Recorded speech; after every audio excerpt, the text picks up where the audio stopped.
Karibu kwa taarifa zetu. Mimi ni Mashirima Kapombe. Mwanasheria mkuu Githu Muigai amejiuzulu. Kupitia kwa mtandao wa Twitter, Rais Uhuru Kenyatta amethibitisha kupokea barua ya kujiuzulu kwa Githu Muigai na kumteua Jaji Kihara Kariuki wa mahakama ya rufaa kuchukua nafasi yake. Wakati huo huo, Rais Kenyatta amefanya teuzi nyinginezo. Kennedy Ogeto ameteuliwa kuwa solicitor mkuu katika afisi ya mwanasheria mkuu. Abdikadir Mohamed ambaye alikuwa mshauri wa rais katika masuala ya katiba akiteuliwa balozi wa Kenya nchini Korea Kusini. Nje Muturi aliyekuwa solicitor mkuu ameteuliwa naibu afisa anayesimamia shughuli za afisi ya rais, yani chief of staff. Githu Muigai ambaye kikatiba amekuwa mshauri mkuu wa serikali kuhusiana na masuala ya katiba na sheria amekuwa katika mkanganyiko wa vipengele vya sheria, na hivi majuzi ikiwa ni serikali kupuuza maagizo ya mahakama. Swala la Miguna kutimuliwa nchini kwamba si raia wa taifa hili pia limeanika peupe tafsiri tofauti za vifungu vya sheria. Itakumbukwa kwamba Muigai amekuwa bayana kuhusu swala la uapisho wa Raila Odinga alipoonya kwamba hilo ni kosa la uhaini.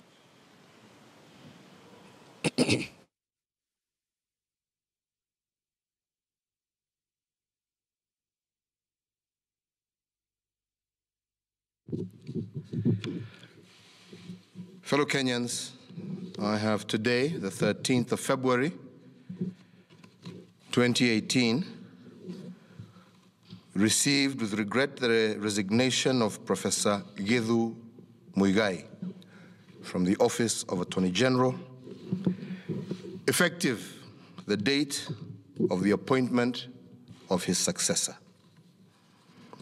I wish to place on record, on my own behalf and on behalf of the people of Kenya, our gratitude for the committed and dedicated service that Professor Muigai has accorded to our nation over the last 6.5 years that he has served in the office of Attorney General. I wish Professor Muigai all the very best in the next phase of his professional career.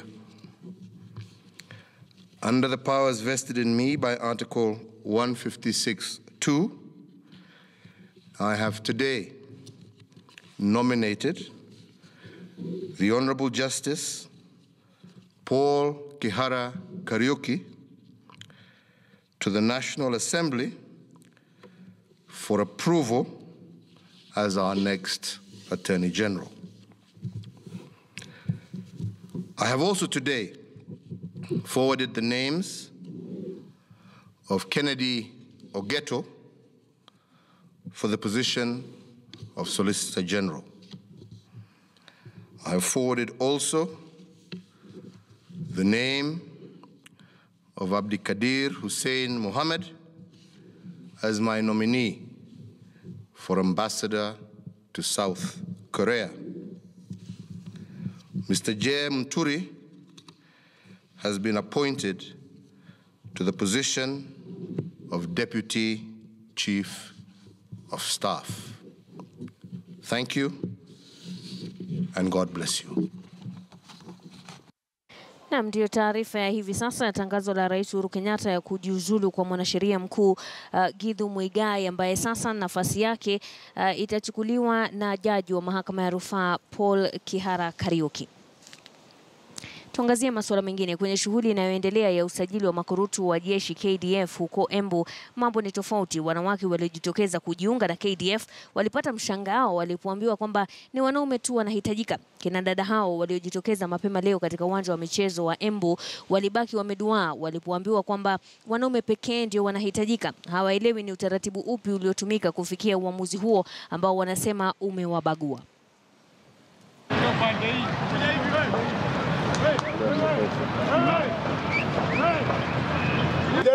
Hiyo karatasi unachunga. Unakaa nayo. Ndio kwa askari wa forest. Ndio nakwambia askari mzee. Sasa uende bwana. Maze kwani ulipotelea wapi? Mambo yako ilikuwa mzuri sasa ndio. Siku hizi niko kwa basi niulize. Yesterday we received 2 graduates. We had somebody who had a Bachelor of Science in Mathematics and a degree in Natural Science. But we advised them that they can apply for cadets or join in as specialists. had come for recruitment, but I've heard that girls are not going to be picked from here. We are wondering why, because we had woken up early in the morning to come and try our luck. Nilikuwa nimekuja huko recruitment ya KWS, ya KDF, tukapata wachukui ladies. We are very discouraged. We don't know why, hawajatuambia sababu. Tuvuke boda sasa. Rais wa Afrika Kusini Jacob Zuma anazidi kupata shinikizo kujiuzulu, huku chama chake cha ANC kikipanga kumteua atakayechukua nafasi yake. Zuma amekumbwa na kashfa nyingi kiasi cha kutengwa na wanasiasa maarufu na watu wengine wakiwemo viongozi wa dini. Je, itakuwaje? Mkuu wa kitengo cha Kiswahili Paul Nabiswa anaarifu.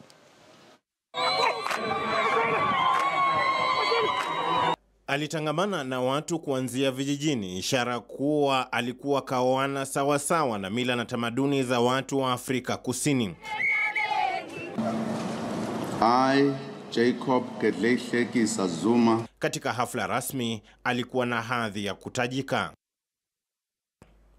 Ila sasa majengo hayamtaki na raia wa Afrika Kusini hawataki Zuma amalize muhula wake wa mwisho. Kisa na maana, yapo madai ya kufilisi mali ya umma kupitia kwa afisi yake na kuendeleza makazi yake binafsi kwa namna anayodhania inaakisi hadhi yake. Wakati wa utawala wa mzee Nelson Madiba Mandela, Zuma alikuwa kipenzi cha wengi, na Mandela alipoondoka madarakani mwaka 1999, Thabo Mbeki alichukua hatamu huku Zuma akiwa naibu rais. I've come to the conclusion that the circumstances dictate that in the interest of the Honorable Deputy President, the government, our young democratic system and our country, it would be best to release Honorable Jacob Zuma from his responsibilities as Deputy President of the Republic and member of the cabinet. Lakini Mbeki hangemvumilia Zuma katika sakata ya mabilioni ya dola ya ununuzi wa silaha mwaka wa 1999, akalazimika kuondoka afisini mwaka 2005.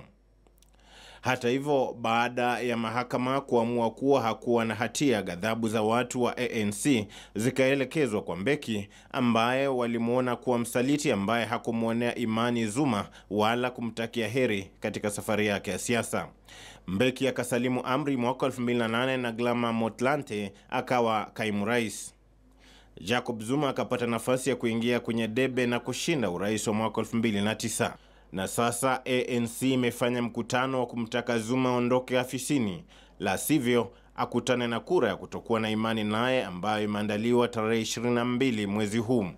Baadhi ya wapinzani wa ANC kama vile chama cha EFF kinachoongozwa na Julius Malema kinasema kinachohitajika sasa ni uchaguzi mpya.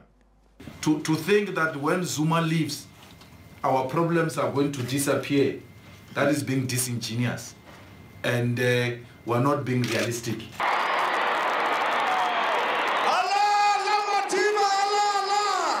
Tangu utawala wa muasisi wa nchi hiyo Nelson Mandela, mrithi wake Thabo Mbeki na Jacob Zuma, sasa ni Zuma tu aliyepata matatizo mengi katika uongozi wake, na hata wakati mmoja mshindi wa tuzo ya amani ya Nobel Askofu Desmond Tutu alikuwa amemwonya. Mr. Zuma, you and your government don't represent me. You represent your own interests. Swala la ufisadi linasadikiwa kuwa lilimnyima nafasi ya uongozi wa chama tawala cha ANC aliyekuwa mke wa Zuma, Lamini Nkosazana Zuma, ambaye alikuwa akitaka kurithi nafasi hiyo, ambaye wachambuzi wa siasa wanasema ingemweka moja kwa moja katika ramani ya kuwa rais wa Afrika Kusini. We declare Comrade Cyril Ramaphosa as the new president of the African National Congress. Ikiwa Zuma ataridhia kuondoka afisini akifaulu kupata uungwaji mkono katika kura ya kutokuwa na imani naye, ataongoza hadi kipindi chake kamilike mwaka ujao. Ila bila hilo, ANC itahitajika kuchagua kaimu rais kabla uchaguzi mkuu wa mwaka ujao. Jina la Cyril Ramaphosa ambaye ndiye naibu rais limetajwa. Pamoja na hayo, Zuma alitambuliwa na mataifa jirani enzi za utawala wake, Kwa mfano, alikuwa kiungo muhimu kuongoza maridhiano kati aliyekuwa rais wa Zimbabwe Robert Mugabe na waziri mkuu wa siku hizo Morgan Tsvangirai, baada ya Mbeki ambaye alikuwa msuluhishi wao wa kwanza kuondoka afisini. Kwa sasa Zuma, ambaye ni mchangamfu kwa hafla zote, ana hesabu nyingi za kupiga, sawa na Cyril Ramaphosa anayedhaniwa kuwa atakuwa rais wa 4 wa Afrika Kusini, ambayo daima humkumbuka mzee Nelson Madiba Mandela aliyefungwa gerezani miaka 27 akipigania ukombozi wa watu weusi nchini Afrika Kusini. Paul Nabiswa, KTN News. Na tukisalia na hayo ya Afrika Kusini, muda mfupi uliopita chama cha ANC cha Afrika Kusini kimesema kuwa kinamtaka Rais Jacob Zuma ajiuzulu mara moja. Hivi ndivyo mambo yalivyokuwa.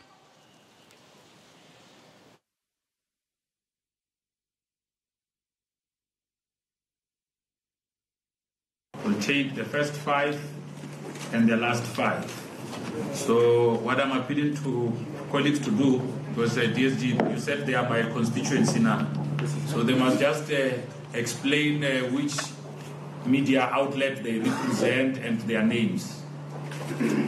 Okay, you can start you at the back and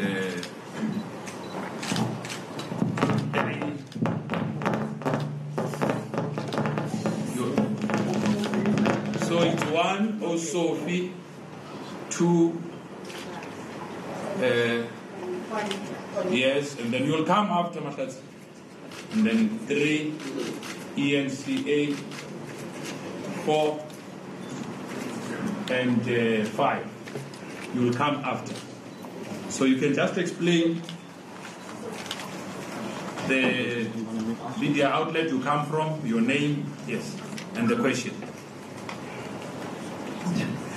Sophie Mkwena from the SABC. Datema Khashule, I just want to find out why President Zuma was requesting 3 months. What were the reasons? Secondly, did you get an indication that he will respect and abide by the resolution of the NEC to resign? Is he going to resign?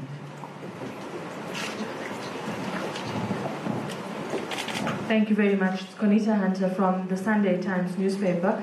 SG, I just want to follow up on my colleague's question with regards to what did President Jacob Zuma tell you this morning when you delivered the news to him that the NEC has decided to recall him from office? Is there a timeline attached to his vacating of the office? When will there be a new president of the ANC in government? And the third question I wanted to ask is about the briefing of caucus. Is there any plans for the ANC to sort of set up their own or call for their own motion of no confidence after the meeting tomorrow? Thank you.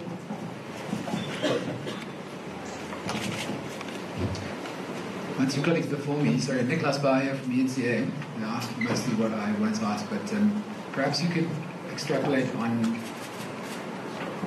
how Jacob Zuma, how the president reacted to you delivering the letter to him this morning, and if you have decided who will replace President Jacob Zuma after being recalled. Will it in fact be the president of the ANC, or if there is another plan moving forward? Hi, Sylvia Glenda from the City Press newspaper. You touched on the mood of the country being part of the reason why you came to this decision to recall President Jacob Zuma. Can you perhaps elaborate a little bit more? It was obviously an extensive discussion that went on for 13 hours. What exactly is the reason for the decision to recall Jacob Zuma? What has he done? Hi, it's John Sparks from Sky News. Have you given President Zuma a deadline, a firm deadline, by which point he has to resign the presidency? And a second question, what will you do if he doesn't step down? Thanks, SG. So we have taken the first 5. If you didn't make it, then you will be considered for the second last round. SG. Yeah. Well, let me start with the first question.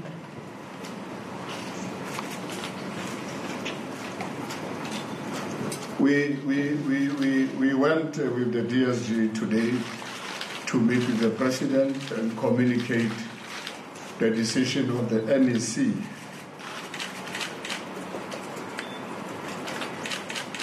So as we communicated this decision, obviously we are giving him time and space to respond. We haven't given him any deadline to respond. As to whether it's going to resign or not, I think we are saying, in terms of our Constitution Rule 12, we are actually saying after constructive discussions and the fact that the problem is about the shortening the time, which the NEC could not agree to. Initially, it was our approach that probably is possible, because remember, the NEC officials, we are not a decision-making body. We are part of the collective. We then went to the NEC, but the NEC said because of transition and uncertainty, we really need to take a decision. So when we recall our deployee, we expect our deployee to do what the organization expects him to do. So I don't know what will happen, but let's leave it to President Jacob Zuma. Timelines, no, we were not going to him, but I think the NEC believes that this is an Asian matter, so it must be treated with agency. We as the ANC, we have not yet discussed any motion of no confidence because we don't believe that the ANC, for now, because there was a motion of no confidence by EFF, and that's why there is this resolution that officials must keep interacting with the president, and so the ANC for now has not put any motion of no confidence. Whatever processes which are supposed to happen in Parliament once we had a response, I think that's what will actually happen. Naam, turejee humu nchini ambapo Kiswahili kinaendelea kutukuzwa hapa jijini Nairobi katika tuzo za Mabati Rolling Mills kwa ushirikiano na Cornell University na kupeleka moja kwa moja hadi katika eneo hilo la Kenya National Theatre ambapo jaji mkuu mstaafu Daktari Willy Mutunga anazungumza hivi sasa. Find very, very persuasive. The first thing is this notion of Pan-Africanism, which you talked about in terms of languages, and also the ideology of Pan-Africanism, African unity has become very, very important now, because we are facing imperialisms of the West and the East. And Professor Kwesi Pra says that the problem with Africa is that we've not identified what our interests are, so that as we negotiate with the East or the West, we know what we want for Africa. Then there is the issue of philanthropy, which I see is very, very, very, very important. And I think MRM, Mabati Rolling Mills, are a beacon to what should be happening. There are so many foundations in this country, I don't know what they do. Kalonzo Foundation, Moi Foundation, Jomo Kenyatta Foundation, Lumumba Foundation, they all claim to do some social justice philanthropy, but I don't know what they do. So you are acting as a beacon, in supporting very, very, very, very important, project, and I want you to think very, very seriously about an endowment for this kind of thing, so that it's immortalized. Okay? Because I worked with the Ford Foundation, so I know something about philanthropy and also corporate social, corporate social responsibility. It's the sustainability of it, that we have to focus. Because sometimes donors have their own vision, which after 5 years or so, expires. And yet, in terms of societal development, these ideas are still very, very, very important and worth, developing. But this idea of our own local social justice philanthropy is very, very, very, very important. And I think we need to develop it.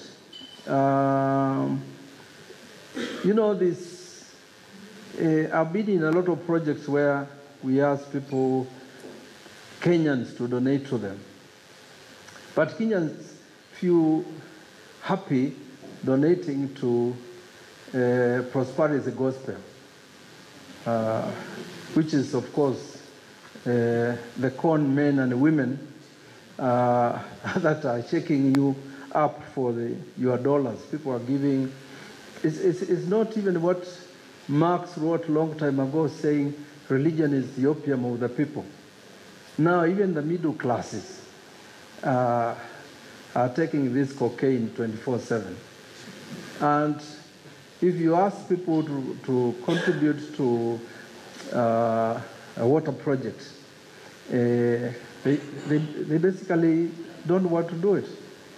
And in my village, where we have a water project, I've been asking people to at least give us, if they are giving the pastor 4 eggs, to give us 2. Because, my village has 2,000 people and it has 36 churches. And the pastors I've seen there, I haven't seen one who is not fat.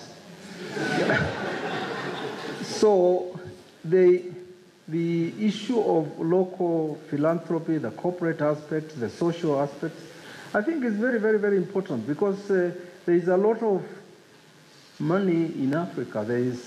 And we can support these things ourselves and partner with, Mabati as well. And I must thank you for being a beacon, because I think even in the case of Kenya, when we talk about devolution, people are saying we have a beacon in Makueni, where something is happening and people can go there and see it. So we have a beacon in Mabati. I hadn't heard of you, although you started when I was in Standard 8. So I hadn't heard of you actually. But it's a great surprise. Now, the other thing I want to talk about is this issue of our own languages now that Mukoma talked about, Abdul Latif, and Ngugi has talked about this, for a long time. And this connection, whether we have this slogan now, Mabati giving shelter to African literature, I think it's fantastic. Let's see what other aspect I got from the languages. I think I've covered all. The last thing, two things I want to say.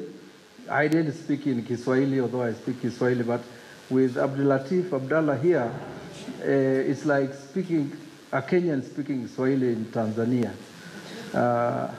Because they always tell you this story of William Mkapa, when he walks into a Kenyan bar and he tells the waiter, naomba taska baridi. the waiter looks at him and says, "Wacha kuomba, lipa."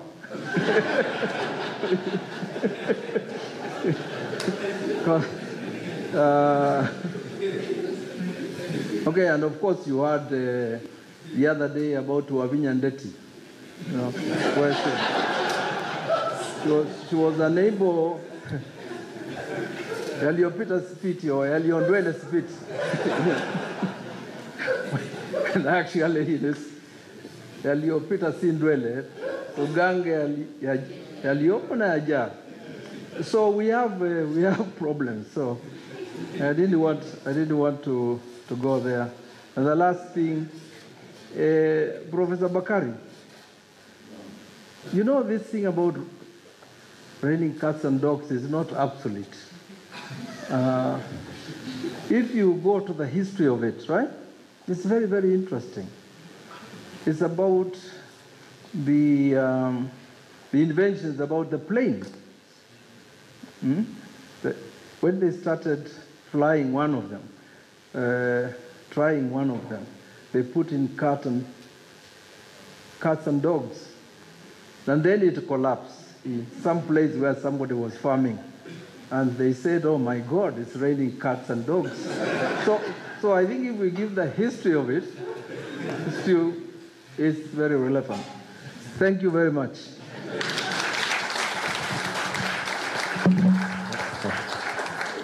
Makofi tena kwa Justice Dr. Willy Mutunga.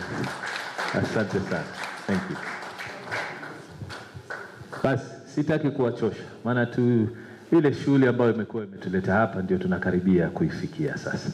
Lakini kwa kufanya hivyo lazima ni mwalike mmoja wa majaji walioshughulika katika kuangalia kazi, kukagua kazi, kusahihisha kazi ambazo ziliandikwa na waandishi ambao hivi sasa tunao wawili ambao ndio washindi.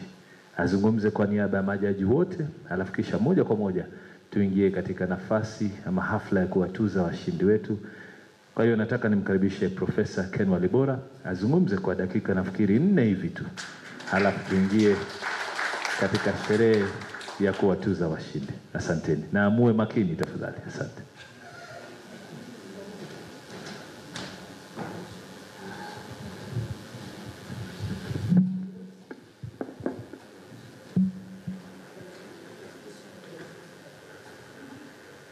Hamjambo. Nina kiwewe kiasi fulani. Naam, hapo ni katika eneo la Kenya National Theatre ambapo kuna hiyo hafla ya kuwatuza waandishi, hafla ambayo imeandaliwa na Mabati Rolling Mills kwa ushirikiano na Cornell University. Lakini kwa sasa nakupeleka hadi katika gereza la Kodiaga ambapo Jaji Mkuu David Maraga anaendeleza ziara rasmi katika maeneo hayo. Hebu tumsikize.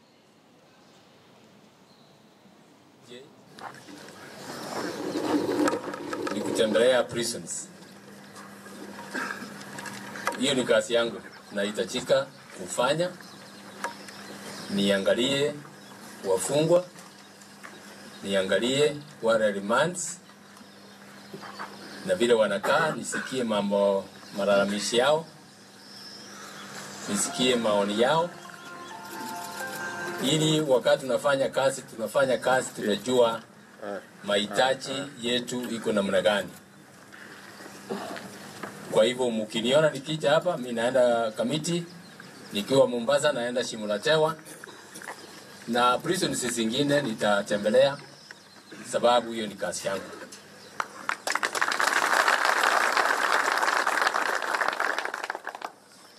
Nilikuwa hapa vile bwana amesema 2 years ago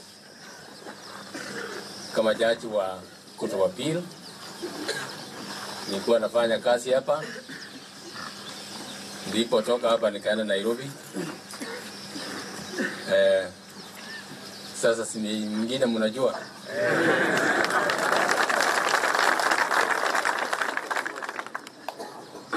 Mumezungumzia mambo mengi hapa. Mnajua kufunga mtu, wajibu wa kufunga mtu wajibu muhimu ya kufunga mtu ni kurekebisha tabia.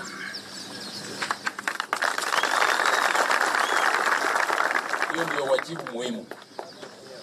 Hata kama iko ingine ile ya kutibu mtu kwa makosa ambayo amefanya, lakini wajibu muhimu ni kurekebisha tabia ya mtu, na ili akifunguliwa aende nyumbani akae na watu wengine. Kwa hivyo nataka kuwasihi nyinyi wote, ukikaa hapa tafadhali chunga ukienda nyumbani usije ukarudishwa hapa.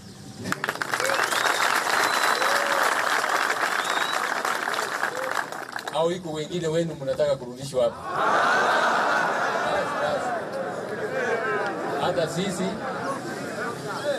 Hata sisi hatutaki hivyo.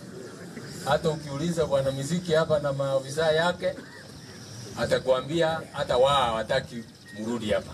Amen. Kwa hivyo tunataka kuona vile tunaweza kufanya kazi na tuendeleze hiyo. Mmezungumzia mambo mingi.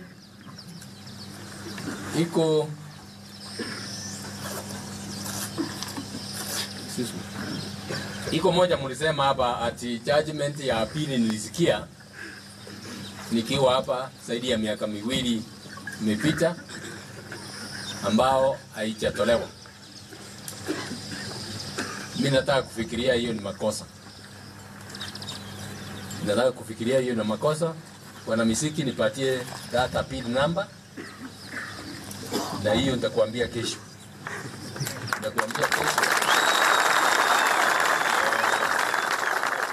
Nini kilifanyika hapo? Sababu nilipotoka hapa najua judgments tulikuwa nazo tulimaliza zote. Na sijapata habari yoyote ya kusema ati iko judgment ambao haijaandikwa. Singine ambao simechelewa, mmezungumzia habari ya judgments ambao simechelewa.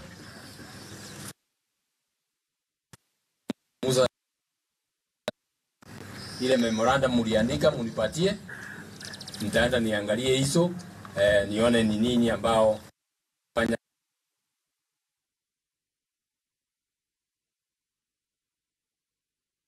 Maji wanahabari wetu wako huko na tutakuletea maelezo kamili kuhusiana na ziara ya Jaji Mkuu David Maraga katika gereza la Kudiaga kaunti ya Kisumu. Kwa sasa napumzika kidogo, lakini usiondoke, maana kuna mengi zaidi tuliyokuandalia.